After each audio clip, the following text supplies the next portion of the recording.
Good morning, everybody. Welcome to Jason Mackey's First 10, short version podcast, talking all things Pittsburgh sports. Thank you for finding us. We're here about the middle of the morning, about 10 minutes. Going to get you ready for Steelers Jets on Sunday night, maybe talk a little Pitt hoops. And it's Friday, so your questions, as always, before we do that, though, want to remind you that we're brought to you by Edgar Snyder and Associates. If you're injured in an accident, you're probably wondering what's next. For over 40 years, Edgar Snyder and Associates has helped injury victims answer that question. Whether it's gathering evidence, collecting medical records, or dealing with the insurance companies, Edgar Snyder and Associates has helped over 75,000 people handle what's next. Call 1-800-94-EDGAR or visit edgarsnyder.com for a free consultation. And remember, there's never a fee unless they get money for you. And if you're wondering what's going on with my right eye, I apologize for the weird appearance. Had a dog accident this morning. I'm going to have to probably get this looked at, as much as I don't want to, but didn't want to miss one of these big game this weekend. And well, I'm stubborn and just like work. So we're going to talk a little football first. A big challenge for the Steelers this weekend, right? Aaron Rodgers in town, has not been here much. I think this is only the fourth time that they've played him, including the Super Bowl, and a new look Jets offense, right? Davante Adams in. Maybe things are a little bit awkward. Steelers obviously had some interest in Davante Adams. He could help them in a big way, but I have a tough time making heads or tails of this Jets team.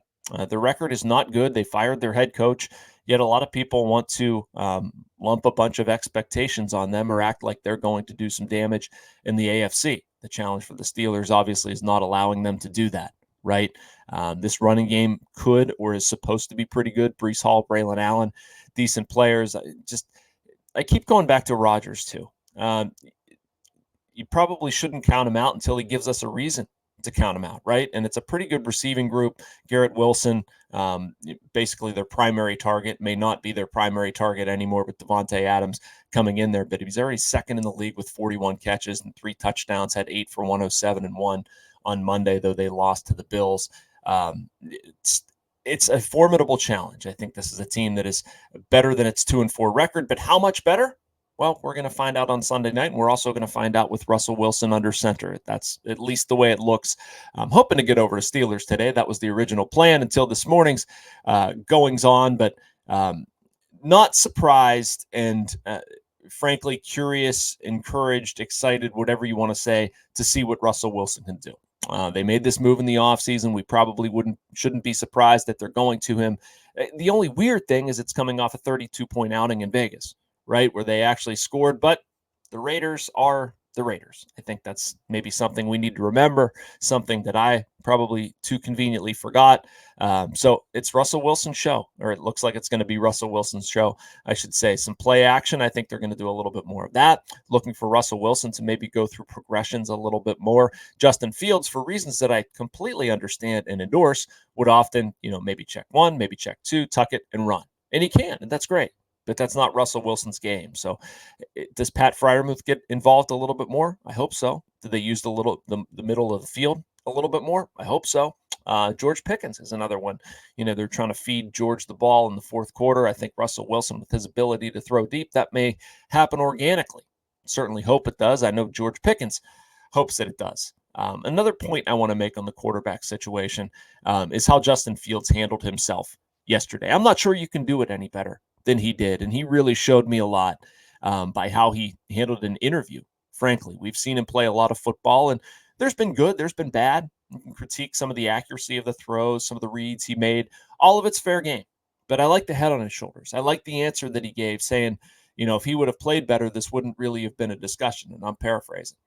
He said, we won some games. That's great. There's some things. I did some good things, did some bad things. I learned some stuff. I'm going to go back and learn some more, take advantage of this opportunity and support my team any way I can.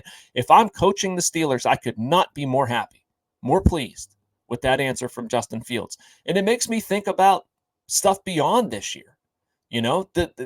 Is this somebody you want to have long-term? And frankly, I feel differently about Justin Fields being here after that answer. Now, you want him to improve and play a better quarterback. That's completely fair. But I like the attitude. I like the way he's carrying himself with that stuff, and scored a lot of points with me, and I'm guessing Steelers management as well. All right, going to take our mid-roll break, have a message from the Bradenton Area Convention and Visitors Bureau, and a little pit talk and your questions on the other side. Embrace the laid-back charm of island life while sinking your toes in the sand and discovering real, authentic Florida in the Bradenton area. Unspoiled beauty and pristine beaches, a vibrant waterfront downtown energized by local arts and culture, fresh Floridian cuisine with a flourish of rich history, and friendly locals ready to welcome you to this preserved paradise on Florida's Gulf Coast. Plan your visit today at BradentonGulfIslands.com. Welcome back to First 10. I'm your host, Jason Mackey. We're here middle of the morning, about 10 minutes talking all things Pittsburgh sports. In that vein, wanted to hit on Pitt hoops a little bit. This week, the ACC poll came out. They were picked to finish 7th, the best since Jeff Capel took over. I am very excited for Pitt men's basketball this year. I'm obviously interacting with it in a different capacity as a columnist, Post-Gazette versus a Pirates beat writer. Have always loved Pitt basketball. I grew up on the stuff. My mom worked at Pitt for a while, and we had not Pitt season tickets, but we would get tickets a lot. And I remember going to Fitzgerald Fieldhouse to watch. Chad Varga was one. I don't know why it stands out to me, and like Darren Morningstar and Vonteego Cummings and Ricardo Greer and Jerry McCullough. And I used to go to Pitt basketball camp every summer. And so anyway, it's just been always an interest, a hobby, something that I followed. The city is so much better when Pitt is winning, and really excited to see how they're able to fare. Ishmael Leggett picking up some preseason second team consideration. This is the highest Pitt has been picked in the ACC since 2014. They had 12 wins in ACC play last year, second most in school history behind the 2022-2023 team. They do return, or they lost 3 starters from last year's team. Excuse me. I'm going to stumble all over Pitt. No, but Blake Hinson, Bub Carrington, Fede Federico.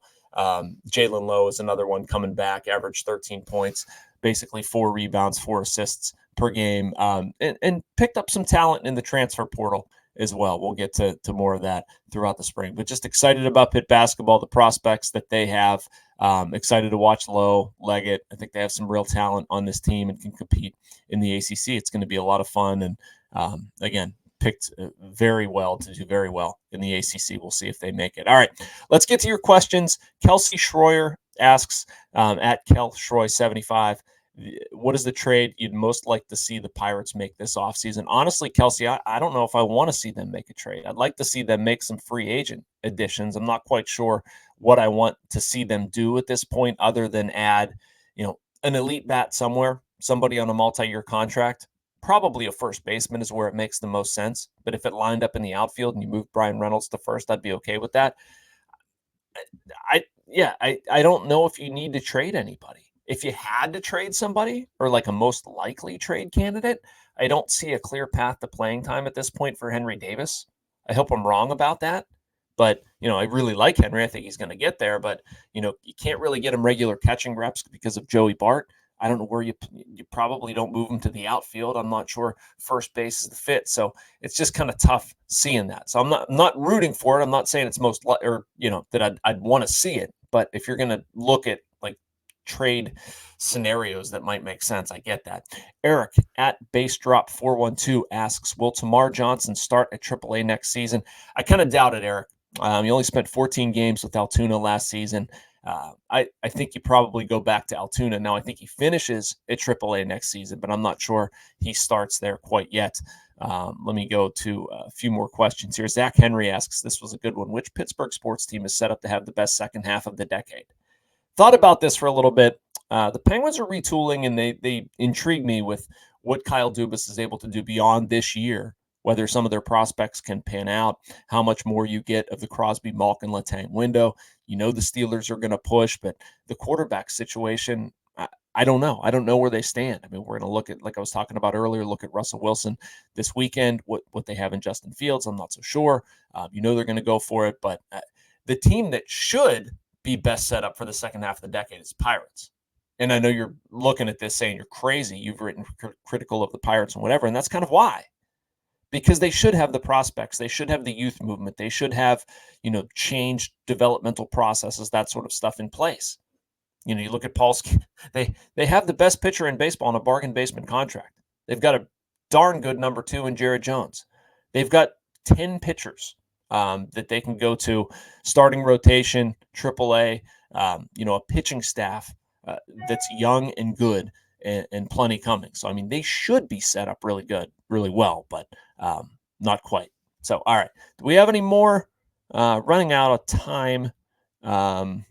This got me thinking, and I don't know if I have a good answer. ME at ME and a whole bunch of numbers. Better career duo, Sid and Gino or Mario and Yager? Do we really have to pick one? That's hard. I mean, I guess pure cups, you go Sid and Gino, but I squirm in my chair thinking about putting anybody ahead of Mario and Yager. And I don't know if I could. I mean, Mario's the greatest player in Penguins franchise history, and that's probably never going to change. You can put Sid number 2, Yager 3, Malkin 4, maybe. But I don't know what that stacks out at as far as better career duo. But again, I guess you could look at the wins and say it was Crosby and Malkin, but the pure brilliance of Mario, I'm not sure I'm in a hurry to put anybody above that. And just so good. That was my childhood and a lot of people's adulthoods, and never going to watch a hockey player like that again.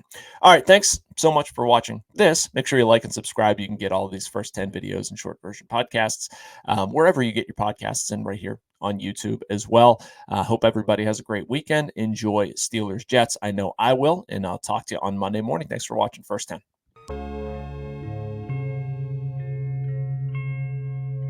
Thank you for checking out this content from Post-Gazette Sports. If you watch this video on YouTube, please like the video and subscribe to our channel. For all of the sports coverage the Post-Gazette has to offer, visit post-gazette.com.